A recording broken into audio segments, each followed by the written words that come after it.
एक महिला गरम गरम मीठी पूड़ियाँ बना रही थी। मीठी पूरी किसने खाई हैं मुझे ज़रूर कमेंट बॉक्स में लिख कर भेजना। जो गुड़ से बनती हैं, गुड़ वाली मीठी पूड़ियाँ। यहाँ पर ढेर सारी मीठी पूड़ियाँ होती हैं। एक गमछा ज़मीन पर बिछा हुआ है, कच्ची ज़मीन है, उसको गोबर से लीप रखा है और उसके ऊपर गमछा बिछा रखा है। आंगन में माँ बेटे पूड़ियाँ गिन रहे हैं और उस गमछे में बांध रहे हैं। गमछे के दोनों साइड पूड़ियाँ बांधी हैं और वो लड़का अपने कंधों पर उस गमछे को डालकर कहता है कि माँ, मैं बहनों से मिलकर जल्दी ही घर आऊँगा, तुम चिंता मत करना और घर का ध्यान रखना। और इस घर में ये दोनों माँ बेटे ही अकेले रहते हैं। लेकिन रोज़ माँ करीबन जब 3 दिन हो जाते हैं तो रोज़ माँ उस बेटे का इंतज़ार करती है, लेकिन वो बेटा नहीं आता है। जब करीबन 10 दिन निकल जाते हैं, 10 दिन के बाद जब वो भगवानों के सामने रोती है, विलाप करती है, मेरा एक लौता बेटा कहाँ पर गया। दोस्तों, जब वो विलाप करती है तो उसे उसका बेटा उसके ही दरवाजे के एक किनारे पर खड़ा हुआ, यानी दरवाजे का एक खम्भ जो होता है, जैसे दरवाजा होता है, मेन गेट जो होता है, तो वहाँ पर लगाकर बगल में हाथ लगाकर वो लड़का खड़ा हुआ होता है। जैसे ही माँ उसके करीब जाती है तो ये गायब हो जाता है। अब एक पल के लिए जो इस माँ की दिलासा दे रही थी, जो महिलाएं गांव की होती हैं, गांव की, वो सुनती हैं तो कहती हैं कि तेरे दिमाग का भ्रम होगा। लेकिन अब 3 दिन तक इस महिला के साथ वही सिलसिला चलता है। ये लड़का खड़ा हुआ कभी रोता हुआ और कभी हंसता हुआ नजर आता है। तभी ये महिला गांव की महिलाओं से कहती है कि बीबी, ये मेरा भ्रम नहीं हो सकता। इसी तरह से बोला करती थी, पता नहीं जेठानी जी, मुझे वो दिखाई देता है। क्या हुआ है उसके साथ, क्या हुआ होगा, कहाँ है मेरा बेटा? एक लौता बेटा है, बहनों से मिलने के लिए गया था, बहनों को मीठी पूरियाँ देने के लिए गया था, आज की तरह नहीं है। ढेर सारा फल लेकर जाते हैं, मिठाई लेकर जाते हैं। इन मीठी पूरियों को ही उस ज़माने में जो गुड़ की बनती हैं, उन्हें ही मिठाई माना करते थे। बतासा तो बहुत बड़ी मिठाई थी उस समय, गुड़ और बतासा। अब दोस्तों, यहाँ पर ये जो इसका लड़का है, इसकी आत्मा बार बार क्यों द्वारे पर आ रही थी, क्यों उसकी माँ को दिखाई दे रही थी? बीते 13 या 14 दिन से वो लड़का कहाँ पर था, कहाँ गायब हो गया? शादी हुई नहीं थी, बहनों से मिलने के लिए कहकर गया था, लेकिन बहन भी ये कहती हैं कि हमारे पास तो नहीं है, लेकिन वो गया कहाँ पर? आज की घटना आपके रोंगटे खड़े कर देगी। आपके पैर जब ज़मीन पर खड़े होंगे और दिमाग सोचने पर मजबूर होगा, क्या सच में ही हम कहते हैं कि आज क्राइम कितना है, लेकिन मैं आपसे कहूं कि क्राइम इतने ही चरम पर था पहले से ही। आज अखबार, सोशल मीडिया प्लेटफॉर्म इतने ज़्यादा हैं कि लोगों में छोटी से छोटी बात बहुत जल्दी लोगों के सामने आती है। पहले ये चीज़ें नहीं रहा करती थी, तभी तो अपने बच्चों को, घर की महिलाओं को इतना सुरक्षित रखा जाता था, क्योंकि पहले मीडिया तो थी नहीं। लोग अपने परिवार के लिए बहुत ज़्यादा जागरूक थे। आज आज़ादी है तो ये सारी चीज़ें सबके सामने आ रही हैं। अब बात यहाँ पर चलती है कि ये मामला क्या है। और एक और बात आपसे कहना चाहती हूँ, इस घटना को जब आप सुनोगे तो मुझसे ज़रूर कमेंट में कहोगे कि मेरी प्यारी बहन, ये जो घटना है अपनी नानी से सुनी, दादी से सुनी, लेकिन इस घटना के बारे में हमने आज जब जांच पड़ताल करी तो हमारा भी कलेजा मुंह को आ गया। दोस्तों, इस घटना को सुनना चाहते हो? ये घटना शुरुआत होती है यहाँ पर, मैं आपको बताऊं, पाकिस्तान का जो लाहौर होता है। आज वो पाकिस्तान का लाहौर है, लेकिन कभी वो भारत का हिस्सा हुआ करता था और कोई पाकिस्तान नहीं था। ये पूरा भारत एक ही देश था और इस भारत में सभी रहा करते थे। लेकिन इस भारत में जो रियल हकीकत है दोस्तों, यहाँ पर कितना बुरा कुछ लोगों के साथ हुआ है ना, वो मैं बयां भी नहीं कर सकती। अब आपको मैं ये पाकिस्तान के लाहौर की घटना बता रही हूँ। 1932 की बात मैं आपके सामने रखना चाहती हूँ। 1932 में एक परिवार रहता है और परिवार में यहाँ पर 1-2 लड़कियाँ रहती हैं, जिनमें से एक का नाम राम कौर होता है और दूसरी लड़की का नाम यहाँ पर कोको होता है। कोको और राम कौर सगी बहन होती हैं और इनका एक भाई होता है जिसका नाम हरि होता है। दोस्तों, इनकी माँ होती है और इनका जो यहाँ माँ थी और यहाँ पर इनका पिता होता नहीं है। यहाँ पर इस माँ ने ही इन तीनों बच्चों की परवरिश करी थी और अपनी दोनों बेटियों की शादी करी थी। और लाहौर की आपको मैं घटना बता रही हूँ। यहाँ पर कोको और राम कौर की शादी हो जाती है। शादी होने के बाद ये अपने ससुराल चली जाती हैं। वहाँ पर ये संतानों को जन्म देती हैं। लेकिन एक उम्र का फ़र्क कितना था, राम कौर और जो कोको है उसमें और हरी में, इन दोनों बहनों में, इनका भाई में बहुत फ़र्क होता है। यानी इनकी बहनें बहुत बड़ी बड़ी होती है और भाई सबसे छोटा होता है जिसका नाम हरी होता है। धीरे धीरे वक्त बीतता है। राम कौर और कोको दोनों ही माँ बनती हैं, दोनों की संतानें होती हैं। वक्त बीतता है। समय के साथ साथ जो माँ होती है अपनी बेटियों के घर बेटे को भेजती रहती है कुछ ले देकर कि भाई अब बेटियों को, जैसे अब आ रहा है सामन, तो सबकी बहनों के भाई आएंगे मिलने के लिए, फिर बहनें जाएंगी रक्षाबंधन पर यहाँ पर सामन देने के लिए जाते हैं। हमारे यहाँ पर तो ये रिवाज है, औरों की मुझे नहीं पता। तो दोस्तों यहाँ पर ये सारी चीज़ें चलती रहती हैं। अब एक दिन क्या होता है कि यहाँ पर हरी की जो माँ है वो कहती है कि बेटा पता नहीं, मुझे तो दोनों बेटियाँ सपनों में नजर आई हैं, यानी सपने में दिखी हैं, तो एक काम करो उनसे मिल कर आ। उसने कहा वो भैंस चराया करता था, जो भाई था हरी वो भैंस चराया करता था। घर में जो पशु रखते हैं वो घुटनों पर हाथ रख कर कहता है कि माँ मुझे भेज तो रही हो, लेकिन बहनों के लिए कुछ मीठा तो चाहिए। उसने कहा तो चलो एक काम करना, कल मैं बहुत जल्दी उठूंगी और तुम्हारी दोनों बहनों के लिए मीठी पूड़ियों का इंतज़ाम करूँगी। दोस्तों वो गुड़ को जल्दी सुबह रात को 2:30 बजे उठती है। यहाँ पर हरी की जो माँ होती है गुड़ पानी में भिगोती है, उसी से फिर आटा लगाती है और उससे फिर लोइयाँ बनाकर पूड़ियाँ बनाती हैं। वो बड़ी स्वादिष्ट लगती हैं। दोस्तों यहाँ पर ये जो हरी है ये ज़मीन पर अपना गमछा बिछाता है। उस गमछे पर गिन गिन कर, माँ दोनों बहनों में लड़ाई हो जाएगी, अगर कम पूड़ियाँ लेकर जाऊँगा तो दोनों ही आपस में गुथने लग जाएंगे और मुझे लड़ाई बिल्कुल भी नहीं चाहिए, ना एक ज़्यादा ना एक कम, इस तरह की बातें करता है। दोस्तों गमछे के दोनों तरफ इसने बराबर की पूड़ियाँ बांध ली थी और अपनी माँ से आशीर्वाद लेकर कहता है कि माँ मुझे 2 से 3 दिन लग सकते हैं, मैं दोनों बहनों से अच्छी तरह से मिलकर आऊँगा। ये बहनें थोड़ी ही दूर दूसरे गाँव में होती हैं। पैदल कहता है कि माँ अब शाम तक मैं पहुंच जाऊंगा, फिर बहनों के पास रुकूंगा 2 दिन और फिर चौथे दिन मैं घर आ जाऊंगा। अब माँ ने पहले फ़ोन थोड़े ही थे, जबकि मैं बातें कर रही हूँ वहाँ पर निश्चिंत होकर अपने काम में लगी रहती है। 1 दिन निकल जाता है, 2 दिन निकल जाते हैं, 3 दिन निकल जाते हैं, 4 दिन निकल जाते हैं। चौथे दिन आने का वादा था, वो नहीं आता है। वो घबराती है, व्याकुल होती है, परेशान होती है। 5वां दिन आता है, वो फिर भी नहीं आता है, जब ये सोच लिया कि वहाँ पर ठहर गया होगा। 6ठा दिन आता है, वो तब भी नहीं आता है। और 7वां दिन आता है तो माँ बेचैन और व्याकुल होने लगती है। अब वो रोने लगती है कि मेरा बेटा कहाँ गया। पड़ोस के लोगों से बात करती कहती है कि जीजी कोई पूछवाओ ना। तो यहाँ पर एक लड़का बहुत तेज़ी से दौड़ता था, उसे भेजा जाता है उसकी बहनों के घर। वहाँ पर खबर देकर भेजा जाता है कि पूछ कर आओ कि यहाँ पर हरी आया कि नहीं आया। जब बहनों के पास वो गांव का भागने वाला लड़का जाता है, और दोस्तों वो करीबन उसे पूरा दिन लग जाता है इन सारी चीज़ों में, पैदल जाता है और पैदल आता है, तो वो घर आकर एक खबर बताता है रात को करीबन 7:30 बजे। कहता है कि वहाँ पर तो हरी भाई पहुँचे ही नहीं हैं। अब माँ और भी घबरा जाती है। कहते हैं कि जब मैंने बहनों से कहा तो बहन भी रोने लगती, यानी वहाँ उसकी बहनें रो रही थी। अब यहाँ पर ये सब रोते हैं। 10 दिन निकल जाते हैं। 10 दिन जब निकल जाते हैं तो कोई भी अता पता नहीं था कहाँ पर था वो लड़का। हरी ऐसे गायब कैसे हो सकता है, जबकि 18-19 साल का लड़का था। लेकिन उस समय जवान मानते थे, बहुत ही ज़्यादा जिम्मेदारियों को बोझ डाल दिया करते थे इतनी उम्र में ही। अब यहाँ पर ये लड़का जब नहीं मिलता है तो माँ भगवान के सामने बैठकर रोने लगती है। कहती है कि क्या चाहते हो आप, ना तो मेरा पति इस दुनिया में है, मैं कैसे रहूँगी इसके बिना। दोनों बेटियां अपने घर चली गई हैं। यहाँ पर हरी की माँ दोनों बेटियों को बहुत प्यार करती है और हरी भी अपनी बहनों को बहुत मानता है और बहुत ही प्यार करता है। जब वो रोती है तो उसके दरवाजे पर एक खटक होती है। खटक जब होती है यानी कुछ खड़कता है, तो वो जब बाहर निकल कर देखती है तो उसका वो बेटा 18-19 साल का दरवाजे से कंधा लगा कर खड़ा हुआ है। वो एकदम, हरी तू आ गया, तेरा कितना इंतज़ार किया मैंने, पूरे मोहल्ले को मैंने इकट्ठा कर दिया और देखिए तू ऐसा आकर खड़ा हो गया, तेरी कोई अच्छी बात है। तभी दोस्तों यहाँ पर जैसे ही वो उसके पास पहुँचती है तो उसे वो एक परछाई सी लगता है और वो गायब हो जाता है।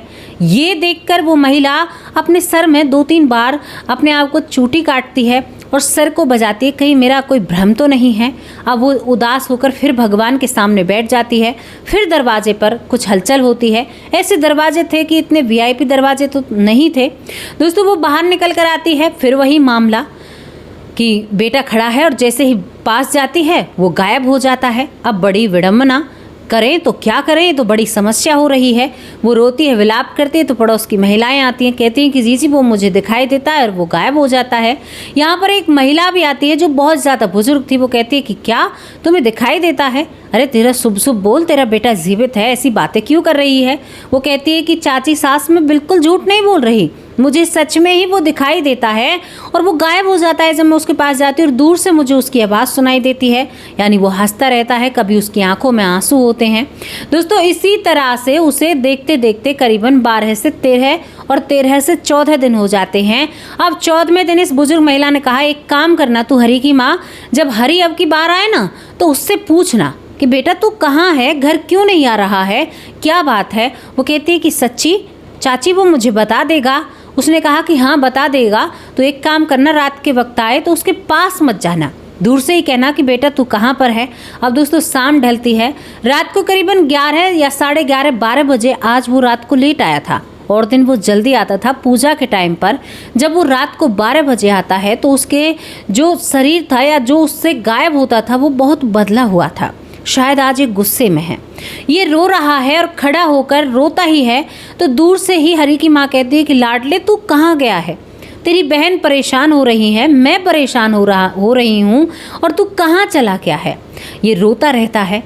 अब इसने जैसे ही कदम आगे बढ़ाती है तो उस बूढ़ी चाची की बात इसकी समझ में आती है। ये वहीं रुक कर कहती है कि कुछ तो बता, जो मैं तुझे जानूँ परखूँ, तू कहाँ गया है, क्या हुआ है? मुझे कुछ नहीं बताएगा तो मुझे कैसे पता चलेगा? और माँ रोने लगती है। वो कहता है कि माँ मैं जीजियों के घर पर ही हूँ, मैं भूस के अंदर दफन पड़ा हूँ और मैं वहीं पर हूँ। माँ मेरे शरीर को कीड़े खा रहे हैं, अब बर्दाश्त नहीं होता। बहुत कोशिश कर ली उस शरीर के अंदर जाने की, लेकिन जा नहीं पा रहा हूँ। और इतने शब्द कहकर ये गायब हो जाता है। अब ये माँ पूरी रात बैठकर सोचती है, हाँ बात तो सही है। जब खबर पहुँच गई कि तुम्हारा भाई घर नहीं है, कहीं गायब हो गया है, तो वो मुझसे मिलने भी नहीं आई। उन्होंने एक बार भी ये नहीं पूछा कि माँ हमारा भाई कहाँ पर है, जबकि मेरा बेटा हरी उन पर जान छिड़कता है। दोस्तों यहाँ पर वो गांव के सरपंच को इकट्ठा करती है, गांव के कुछ नामी लोगों को इकट्ठा करती है और एक पर्दा कर कर कहती है कि सरपंच साहब मुझे मेरे बेटे का ऐसा शक है कि मेरा बेटा मेरी बेटियों के वहाँ पर ही है।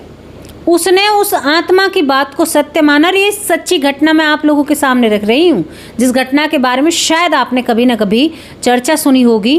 दोस्तों यहाँ पर जब सरपंच साहब कहते हैं कि ये तो सही नहीं है, हम ऐसे ही जाकर किसी पर आरोप कैसे लगा दें, तभी यहाँ पर इस हरी की माँ ने कहा कि क्यों नहीं कर सकती, वो मेरी अपनी बेटी थोड़े ही हैं, मेरी सगी बेटी थोड़े ही हैं, कुछ ना कुछ उन्होंने ही किया है। अब ये सगी और ना सगी का क्या मामला था ये भी मैं आपको आगे बताऊंगी। दोस्तों सरपंच यहाँ से करीबन 15 व्यक्ति अपने साथ लेकर जाता है। 15 व्यक्ति जब अपने साथ लेकर जाता है तो ये उन बहनों के घर पर जाकर खड़ा हो जाता है। और जाते ही यहाँ पर माँ ने कहा था कि मैं अगर साथ चलूँगी तो बात बिगड़ जाएगी, आप जाकर फलानी जगह, उनकी भूस की जगह है, वहाँ पर देखना तुम, वहाँ पर कहीं मेरा बेटा तो नहीं है।